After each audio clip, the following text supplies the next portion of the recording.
Welcome to Squirrel Marketing. This is Bill Bronson, marketing guru, and I have successful sports podcaster,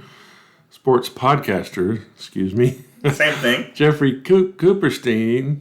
Sorry about that. Jeffrey Cooperstein. Not the Coop, but Jeffrey Cooperstein. I like it. We'll go with that. I'm gonna settle on something one of these days. I don't really know what it's No gonna need. be. I like the variation. Okay.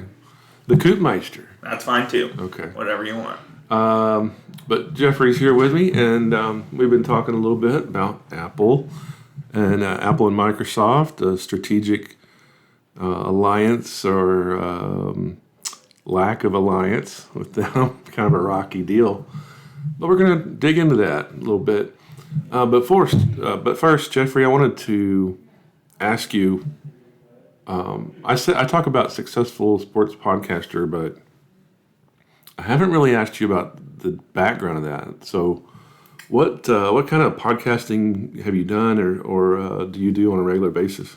So, about 4 or 5 years ago, I started at the ESPN radio station here in the DFW area, and shortly after that, I started doing a podcast affiliated with them, and it was with a co-host, and we did that for about a year or so, and then I've not stopped doing it ever since. I have, a general sports podcast, and then when the Mavericks start up here in a couple of weeks, I'll have a Mavericks-specific podcast as well. So you can find my content all over online, and I appreciate that. So what do people search for if they want to hear you? So you'll be able to go to mavsmoneyball.com, and you can find me there, or you can find me on any podcast platform that you'd like. And you just type in Jeffrey Cooperstein? Yeah, and I'll be there. Cool. And it's Jeffrey spelled like a normal Jeffrey, not some weird. Yeah, correct. Well, that's pretty cool. Yeah, I appreciate it. And so your family's kind of in sports too, though, aren't they? Or do you have other people in your family? Yeah, my dad is. My dad is a sports broadcaster as well, and that's kind of how I got the passion for it. And right. Got into Anybody else in your family in sports? No, just my dad. But y'all are big Mavs fans. Yeah, my dad is the announcer for the Mavericks. That's awesome. So that's awesome. Big Mavs fans for sure. So you had to have been kind of enamored by that, like he took you to the games. You got to hang out and see the players. Yeah, growing up it was a kid's dream. I got to go to a bunch of games, not just Mavericks. I mean, any sport, and usually got pretty good seats and good parking, and all that. So it was awesome. And you're going to be starting up an independent podcast pretty soon, I heard. Yes, so that'll be the Mavericks one. They start December 23rd is their first game. Nice, right before Christmas. Yep. So starting after that, I'll be doing a Mavs podcast. Pretty cool. All right. Well, so I guess being around all those people, you get to hang out with Mark Cuban a little bit. I've met him a couple times. Met him a few times. Yeah. Yeah. What do you think about him? He's a great guy. He really is a nice guy. I mean, I think so too. I don't agree with everything he says politically, but he's very honest, and he'll tell you whether something's right or wrong. And he treats everyone the same, whether it's a bigwig reporter who's making millions or if it's scrubs like me and anybody else. He treats everyone the same. Yeah, he seems pretty cool. So no, he's a cool guy. He does right by his people. I don't see him as a narcissist. No, I don't think so either. I think he seems generous and philanthropic. He always admits that he doesn't know what he doesn't know, and has people that know what he doesn't know. So how did he get so rich? I mean, how does that happen? So he was big in the internet's infancy, and he sold broadcast.com for multiple billions of dollars. Wow. In, I believe, right around 2000. So he just had a website? He had a website. He had software that was patented, sold it for billions, and then bought the Mavs. There you go. Bought the Mavs in 2000. That's really cool. I mean, that's everybody's dream on the internet is to have a cool site or something and get bought out. Yeah, and he has a cool story. I mean, he moved to Dallas, I think in late 70s, didn't have a nickel to his name, and is one of the biggest, moguls in the U.S. now. So internet early adopters. Yeah. Ashton Kutcher's made a lot of money there. And then, of course, Facebook. Yeah. That's a whole nother podcast we could do on Facebook. We could do a lot of stuff on early adopters. Yeah. Elon Musk was an early adopter. Absolutely. And in fact, we're going to talk about him just a second on this episode. But so let's go ahead and dig in, I guess, to the topic. We're going to talk about Apple versus Microsoft. So when you think of Apple, you think of iPhones, iPads, AirPods, MacBook, AirPods, right? But the early days were totally different, and it's pretty interesting. So we wanted to talk about Bill Gates and Steve Jobs, really, not Apple and Microsoft. This really comes down to the two really influential heads of the snake, if you will, the two leaders, and both of them incredibly dynamic people. One, I would say, more interesting than the other. Yeah, absolutely. One's an accountant, and the other one's an eccentric. No question. And they both become eccentric because of the level of success, monetary success, and fame. And when the government asks you nicely to please come talk to them, and flies you up, that's pretty cool. Yeah, when the government's seeking advice from you, you've Right. done something right. Yeah, will you please come talk to us? Yeah. So how did Bill Gates and Steve Jobs meet? Do you know? I don't know. I did a little research, obviously. And so I was thinking that maybe they were together on developing a computer and they had a falling out and split ways or whatever. That's not really the case. There was a 1975 Popular Mechanics magazine that came out, and it had something in there called the Altair, which was a do-it-yourself computer, and not the kind of computer you're thinking of. This was a computer that would it could do a math problem maybe or something, right? But it was a basic computer, and it was a kit. It was $400 and something in 1975. That's a lot of money. A lot of money. But it was the very first personal computer kit. And so Bill saw the article, and so did Steve, and their, what do you call them? Their sidekicks. So we had Steve Wozniak with Steve Jobs. And then I forget the guy's name with Bill Gates. Was his Steve Ballmer. Huh? Steve Ballmer.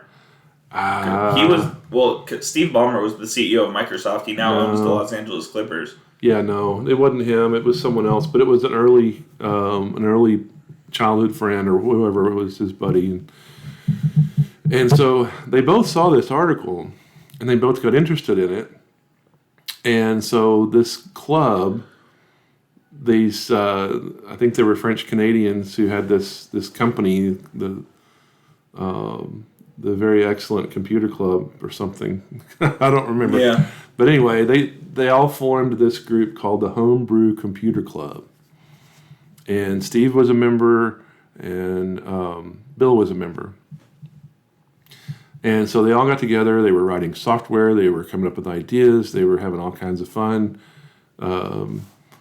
They, of course, couldn't be wasting their time on computer games or texting or anything except playing some records. Right.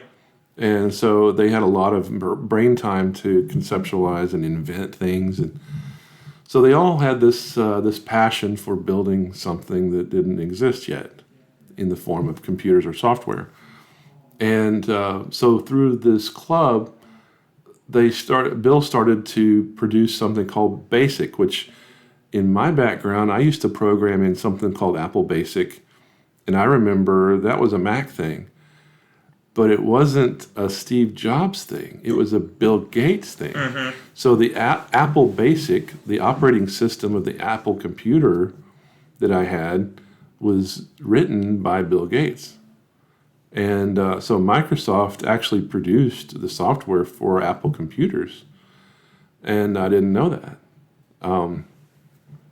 The reason why the Apple computers are so much more stable or secure than Microsoft or PCs is not because of the Microsoft software. It's because Microsoft PC-based computers I should say PCs, allow anybody to write software for them, whereas Apple computers only allowed Bill Gates to write software for them. That's interesting. So the reason Macs never get infected with viruses or malware or anything like that is because of Bill Gates. One of the reasons, and the other reason is the encryption, the way that it was written. It's got it's better produced. It's better software, and the hardware too. The hardware kind of dictates what kind of software can run it. It's like, okay, this is the hardware. Now, how do we control this hardware? So it has a lot to do with how you produce the software. But PCs allow anybody to write for them. You can write any software package and throw it on a PC, but you can't do that with an Apple computer. So anyway, so this Apple Basic, the members of this club, this homebrew computer club, were giving this computer operating system out for free, and Bill Gates got really pissed off about it. Yeah. He wrote a letter going, hey, basically there's no way that you can write good software for free. You guys need to pay up. So for every instance of the software, they had to pay him. And that's where he started to monetize, and Steve Jobs felt the same way, and the rest of the club didn't. In fact, Steve Wozniak, his goal was to produce computers and software and give it to the world for free, and he was broke. Yeah, that's crazy. But they were all sort of like hippies, right? They were all free spirits, free everything, and they just wanted to do it for the love of the thing. Really interesting stuff. So they both saw this opportunity, and they met at that club, over their vision of a capitalistic, inventive, evolutionary kind of a thing. And it was really interesting. In fact, there's some really cool movies about that whole thing that people can watch if they want to see more about the history and the interaction between the two. So I made a list of a couple. There's one called Triumph of the Nerds, 1996. It's about Bill Gates. And I think I've seen that one. Have you really? Yeah. How about Pirates of Silicon Valley, 1999? Steve Jobs' Billion Buck Hippie, 2011. Is that the one with Ashton Kutcher? No.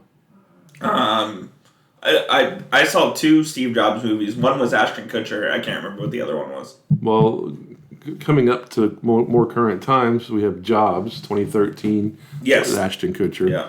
Then we have I, Steve, same year. Yes. Okay, I saw both of those. Which was apparently kind of weird. It was a satire. Yeah. And then Halt and Catch Fire, 2014. Not really sure what that's about. And then Steve Jobs, The Man in the Machine, 2015. I haven't seen that one either. But there's been a lot of documentaries and novels, and they even have some plays about them. It's kind of funny. Like Broadway? Yeah, not Broadway, but no, I know. some kind of thing. I mean, these people should be documented in this way because think about how influential Apple is in our society. We wouldn't live without Apple. I know you have an iPhone and an iPad. I have 5 or 6 different Apple products. I mean, Apple is so integral to what we do. Yeah. For everything. I think Steve finally learned from Bill. Because, I mean, go with me on this for a second.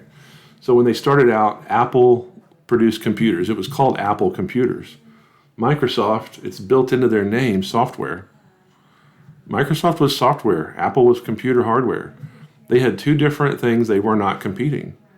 As soon as they started to compete, as soon as they weren't collaborating on something but started to compete with the same deal, they got in a huge battle. Mm-hmm. And so I don't know if everybody knows what happened here, but the war, before the war happened, Microsoft believed in Apple so much that Bill Gates actually said that next year we're going to make nearly half of our income from selling Apple software. I mean, so basically, they were selling the software that goes on Mac computers. And anyway, Gates even said that Mac was the most revolutionary computing machine he had ever seen, and thought that it was such a high standard that it would create a whole new possibility for the world. Which it did. Right. Well, so Compaq was involved also on the PC side of things. And we had Tandy and all that. So before the war, man, they were like close to friends. Yeah. But so what happened? It was over an operating system. It was over Windows. So in the 80s and 90s, there was this big culture war between Apple people and PC people, and the same today. Still is. Absolutely. It's it's Apple versus Android, and then also Apple versus or Mac versus PC. And so Jobs accused Gates. This was in in the 80s. I forget when, but so Jobs accused Gates of stealing their plans for a graphical interface, or their GUI, graphical user interface. And it was developed by Xerox, actually. Really? Xerox? Yeah, so Xerox Corporation was the big boy on the block, and they developed the graphical interface possibly for their machines to graphically be able to choose options on their machines, the copiers and stuff. So they had that idea of basically a digital push screen kind of deal, or at least back then maybe you would arrow up or down and hit enter or something on the machine. But so Jobs accused Gates of stealing Apple's graphical interface for their computer, which became Windows 1. So Jobs says Windows 1 was stolen by Bill Gates. Basically. That's and, unsurprising. Well, so Gates' response was a metaphor. He responded, he said, let's say we both have a rich neighbor named Xerox, and I broke in the house to steal their operating system, but I found out you'd already stolen it. That's what Gates said. Yeah. Interesting. So his thought for his whole defense was he didn't steal it from Steve. He stole it from Xerox. He stole it from Xerox, and they both stole it from Xerox. It's just one of them stole it sooner. First. That's funny. And this went on for 10 years. There was appeals, and it was thrown out. This went into legal trouble. It went into litigation. Yeah. So Apple sued Microsoft, and this was in '88, and then in '98 it finally kind of dissipated. Crazy though. So right then when all this happened, and right when Jobs accused Gates of this, Jobs was ousted as CEO. They threw him out. His own company. And so he's like, okay, screw you guys. I'm going to start Next. And Next was the exact same type of thing, except not for the personal computer. It was for higher education, institutional computers and software. And he built that and built that up to where when he finally came back into the company, when they finally brought him back, they bought it for like, I don't know, $400 million or something. That's a quick way to make money. Exactly. It was a 12-year exile. And so in that 12 years, Jobs built Next. And Apple acquired Next for $429 million. It was that long? 12 years. Huh. So he wasn't back until 2010. Well, he was still kind of back. They were like, please help us. We're drowning.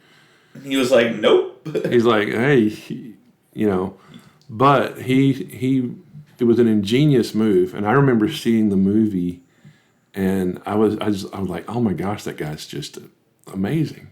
He was a very smart guy. He obviously rubbed people the wrong way at certain times, but it was his company. Yeah, I mean, anyone at that level of thinking and innovation is going to rub people the wrong way.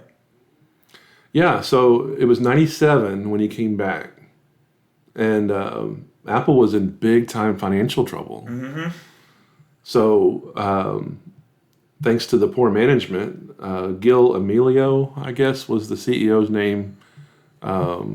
In Jobs' absence, but he had some weird stuff.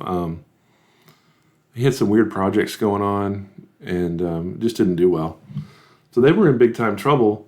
So Apple, the board, decided we're going to do something, and Apple came back.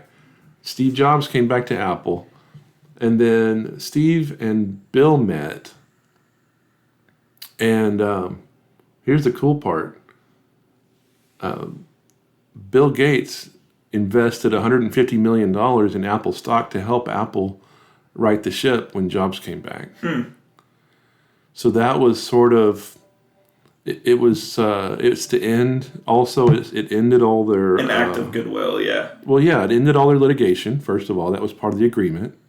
So here, I'm going to buy all this stock and help you out, but you're going to end these litigations and this copyright infringement stuff, and we're just going to start from scratch again, which was really cool because Jobs felt like Apple had forgotten who they were, and they focused way too much on beating Microsoft to the point where they were not focused on innovation, which anybody who gets caught up in rivalry suppresses their future ability to innovate, sure, and be creative. So it actually just hurts everybody when you're that way.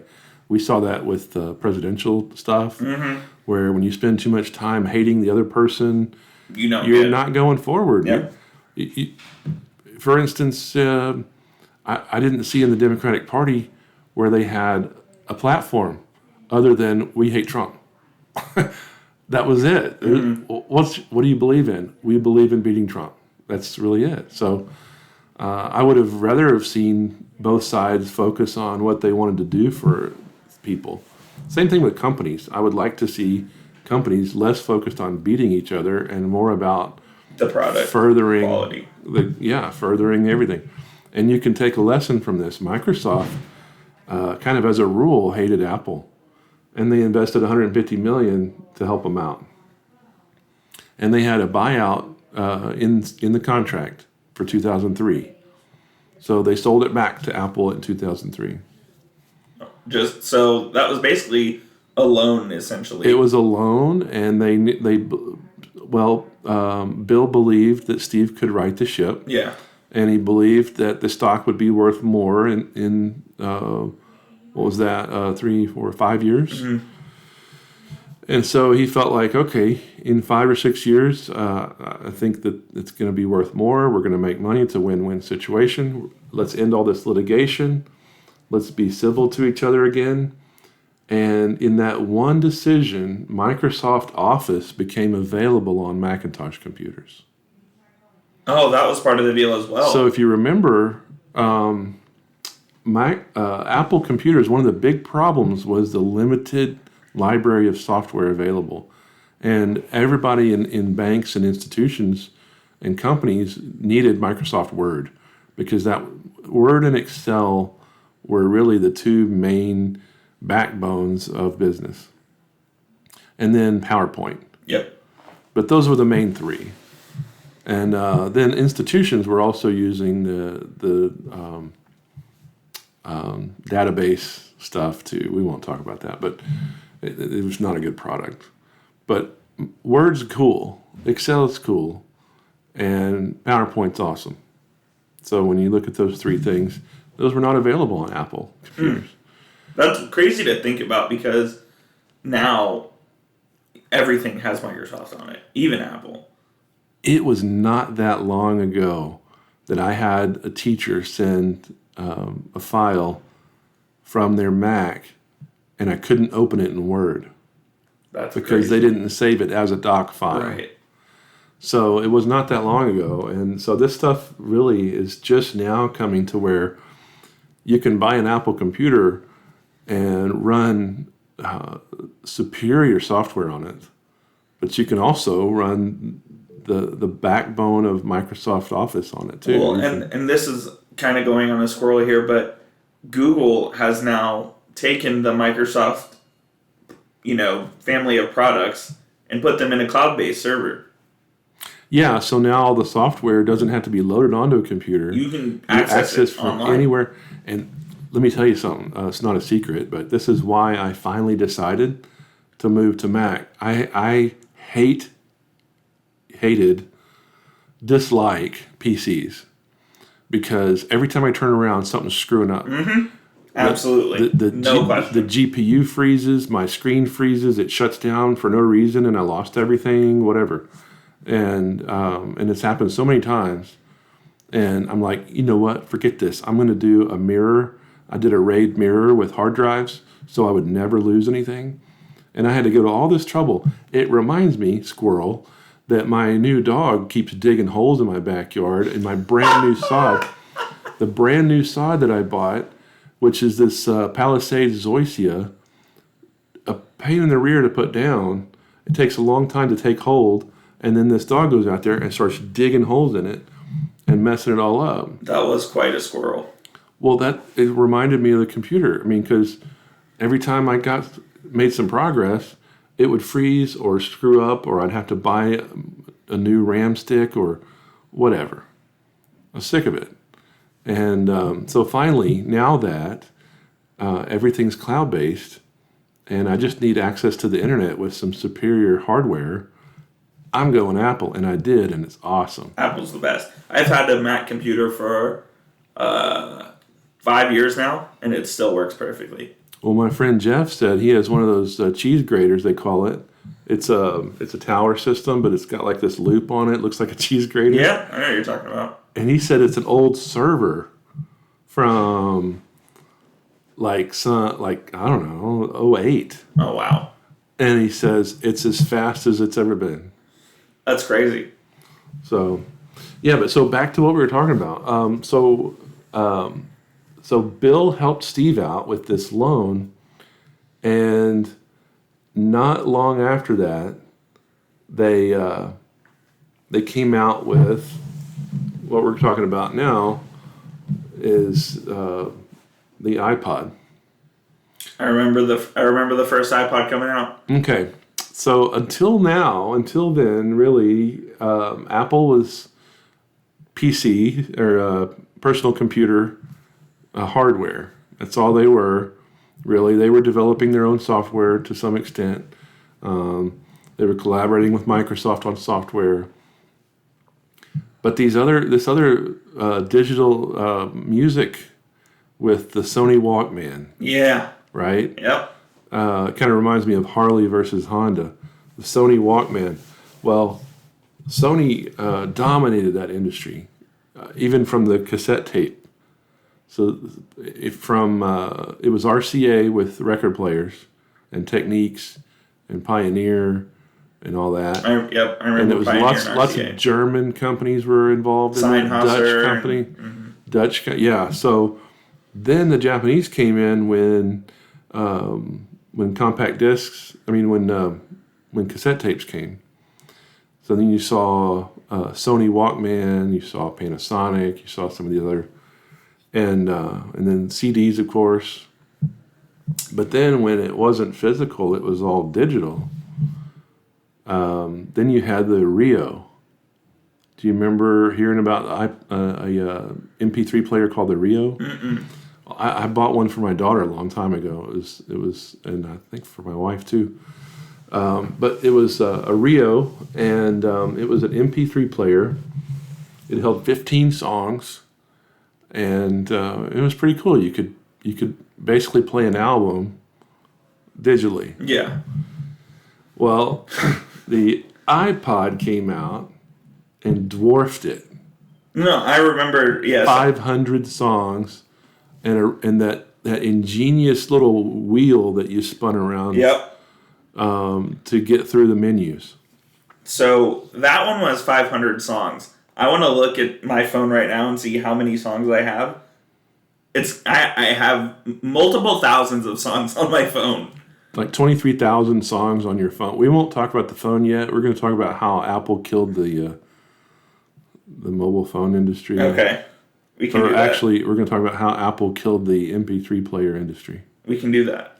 But, so, after they developed and launched the iPod, they were in direct competition with Rio, but there was not a really good way for people to put new songs, to find the MP3s. There was these services, you could download them. There was a lot of pirating going on. In comes Sean Parker. So then, Sean Parker, who's that? LimeWire? Oh, okay. Do you remember that part about the on the social network? So he's the guy from Stanford who was buddies with Zuckerberg. LimeWire is the thing where you would download torrents and illegally download songs onto your phone. Before Pirate Bay? Yes. All that, yeah. So, yeah. But so that's how iTunes came about. Now, iTunes came about because Steve Jobs wanted a legal way for people to access music for their player. And then they started to say, put all of your music on the player, not just the music you buy from us. And so then they created the iTunes PC app that you could install on your computer, on a Windows computer, and manage your iPod from it. Isn't that crazy how all of this happened in the last 15 years, essentially? Exactly. It's really amazing. But that's the strategy. Their strategy was... So before we get into that, let's ask a question. How did a computer company enter a new market of music and music players and dominate it in 10 years' time? Strategy. It comes from a Greek word called strategos, which means the art of the general. And so it's like Sun Tzu's book, The Art of War. Mm-hmm. It's war. When you enter a market and you attempt to take over a market, it's war. You have to assess your competitors' strengths and weaknesses. It's the whole SWOT analysis. All comes back, yeah. You do a SWOT on your competitors and on yourself, and you find commonalities, you find discrepancies, you find opportunities. And what Apple did, they did research and they found deficiencies in what was being offered. They sort of created a vision for a better future. And then they offered a superior product and a new process on how to use it. So you didn't have to go to the internet and find these MP3s all over the place and pirate them. They were all on iTunes. iTunes. You could buy them. It was 99 cents or whatever for a song. And they started monetizing. So then they came up with this revenue share system for artists where you were buying the song. Yeah. And then other, like Pandora came in where it was a totally new, innovative model where you're actually renting the song. You can only listen to the song while you're paying the membership, which is weird. That was a whole like Twilight Zone moment. The thing is, yes, that was weird at the time, but Pandora set the stage for what Apple Music and what Spotify is now, where you pay. I think I paid $10 a month for Apple Music. You don't have to pay for the individual song like you used to, and you just stream. You stream everything. Right. That was Pandora 12 years ago. Exactly. And they went through a lot of trouble. We might do a podcast on Pandora, but yeah. So, and consequently, if you register for a class and you're in school, it's $5 a month. Anyway. On Pandora? Apple Music. Oh yes, no, I remember that because I got the discount. So, yeah, but so Apple broke into the market in the music business, dwarfed Rio, created a new app software to serve the music and monetize the music and revenue share with the artists. So it was genius. And then they protected their brand by opening retail stores, which even further made it easy for people to say, I don't really know how to use this thing. So they'd walk into an Apple store and they'd teach them. They would teach them and then at the same time sell their other ancillary products. Yeah, you want some new earbuds or whatever, or by the way, we have a new version of that iPod. Would you like to trade it in? Or yeah, whatever. It was amazing. So, but they kind of solidified their brand. They protected their brand with the retail stores and created a cult following. And the logo was genius. It's an apple with a bite out of it. Yeah. Take a bite out of the apple. And the psychology behind the brand, it was just genius. It's great. I mean, it's, for me, the most recognizable logo in the world. Yeah. I mean, it symbolizes participating in a little bit of the good life. Yep, absolutely. Right? Yeah. And you see it, you're like, oh, that's really cool.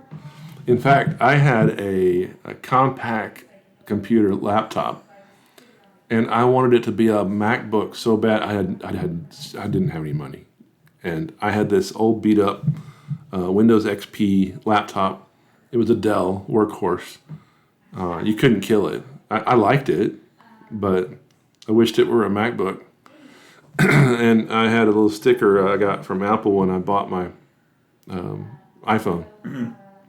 I stuck it over the Dell. Made it a Mac. So I made it a Mac. Nice. Absolutely. But so anyway, so that's kind of a history of Steve Jobs and Bill Gates and two revolutionaries for sure.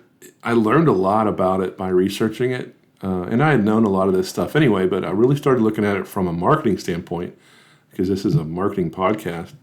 And we're looking at strategic movement. We're looking at creating strategy, innovation. And really, the 2007 D5 conference interview, I don't know if you've seen it, between Bill Gates and Steve Jobs on stage together, was really incredible. And instead of taking pop shots at each other, they were complimentary of each other. They were cordial. In fact, I think it forged somewhat of a rekindled friendship because right after that, or I don't know if it was right after that or right before it. I think it was before it. Jobs announced the iPhone, which that just blew everybody away. Yep. Well, that keynote speech, people still study that speech. It was so well delivered. Absolutely. I studied it in speech class in college. I mean, the iPhone speech was, I mean, it is one of the best speeches of all time, just not because of the technological innovation that it had, but the way in which Jobs presented it. No, absolutely. In fact, I watched a TED Talk. If you go to TEDx and you search for Nancy Duarte, the pattern of a great speech or something like that. Nancy Duarte, very entertaining, very intelligent lady. I really enjoyed it. In fact, I've watched it probably 30 times from start to finish because I wanted to hear everything she said again. So she analyzed great speeches, the Steve Jobs 2007 iPhone launch, the Gettysburg Address, President Lincoln, and the I Have a Dream speech, Martin Luther King. I mean, just think about that.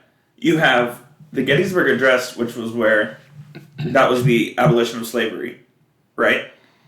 You have I Have a Dream, which is basically the speech that moved the needle along to end segregation, and then an Apple speech.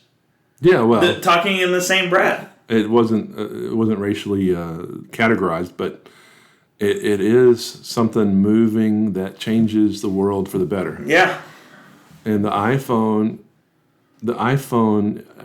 we're gonna have a whole show on that. We can get into that, absolutely. Okay, because obviously it's so revolutionary in so many ways, and people don't even understand it when I say that until we dig in. Because it is.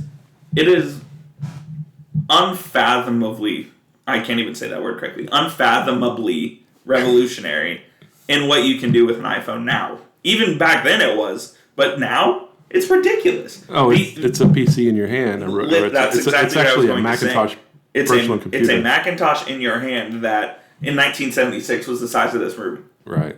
In fact, they're moving the Mac OS more towards the iOS system, where the icons are consistent, and they've been doing that for years. Yeah. But now they're moving it more and more. And other than the Mac Mini, it would be cool if the iMacs were all touchscreen, just big iPads.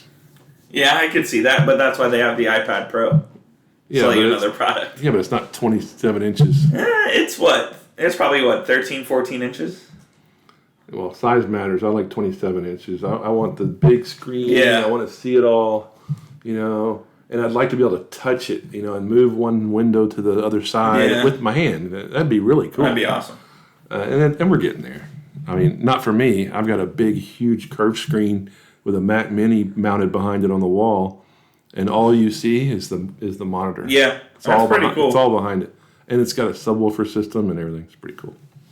I'll show you a picture. Yeah, you need to. Yeah. So anyway, ending this talk. I know we're kind of rambling now. We'll go ahead and wrap this up. The ending comments here. Steve Jobs passed away October of 2011. It was very sad. He may not have been friendly to a lot of people, but he was definitely influential.